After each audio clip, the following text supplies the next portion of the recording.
YS Jaganmohan Reddy గారి జన్మదినం. ఈ జన్మదిన కార్యక్రమాలని వాడవాడలా చాలా వేడుగ్గా కార్యకర్తలు, నాయకులు, అభిమానులు నిర్వహిస్తున్నారు. ఇవాళ కాకినాడ నియోజకవర్గం, రూరల్ నియోజకవర్గంలోనే కాకుండా కాకినాడ జిల్లా వ్యాప్తంగా కూడా ఈ కార్యక్రమాలు పెద్ద ఎత్తున జరుగుతున్నాయి. మా కాకినాడ రూరల్ నియోజకవర్గంలో అయితే ఇప్పుడే పార్టీ కార్యాలయంలో భారీ కేక్ని కట్ చేసి మొత్తం కార్యకర్తలు, సర్పంచులు, ఎంపీటీసీలు, జెడ్పీటీసీలు, ఇతర డైరెక్టర్స్, నాయకులు అందరి మధ్యలో ఇవాళ సెలబ్రేట్ చేసుకున్నాం. దీంతోపాటు పేదలకి పలు పంపిణీ కార్యక్రమాలను కూడా చేపట్టాం. దుప్పట్లు, చీరలు, పండ్లు, ఇలా వివిధ పంపిణీ కార్యక్రమాలను చేపట్టాం. అదే కాకుండా వికలాంగులకి హీరింగ్ ఎయిడ్స్ ఇస్తున్నాం.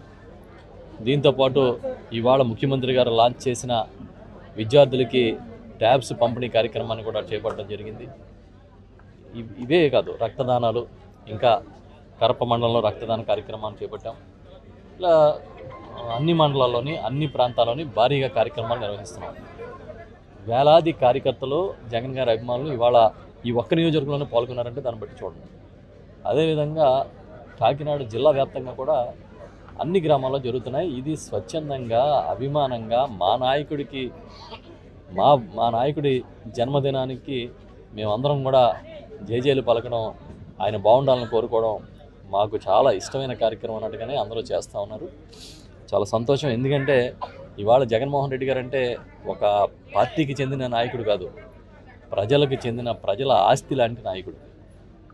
ప్రతి కుటుంబానికి, కులానికి, మతానికి, ప్రాంతానికి అన్నిటికీ అతీతంగా మాకు ఓటేసారా లేదా అని కూడా చూడకుండా ఈ గత 4.5 ఏళ్ళు, దాదాపు 5 ఏళ్ళుగా వస్తూ ఉంది. ఈ 4.5 ఏళ్ల కాలంలో ప్రతి పథకాన్ని ముంగిటికి చేర్చి ఎన్ని విమర్శలు వచ్చినా, ఎన్ని కష్టాలు వచ్చినా, కరోనా లాంటి విపత్తులు వచ్చినా తట్టుకుని నేను విన్నాను, నేను ఉన్నానని ఏదైతే ఆయన చెప్పారో దాన్ని వాళ్ళ అక్షర సత్యం చేసి చూపిస్తారు. మరిన్ని వీడియోస్ కోసం ఛానల్ ని సబ్స్క్రైబ్ చేయండి. లేటెస్ట్ అప్డేట్స్ కోసం వాట్సాప్ ఛానల్ ని ఫాలో చేయండి. అండ్ లింక్ డిస్క్రిప్షన్ లో ఉంది.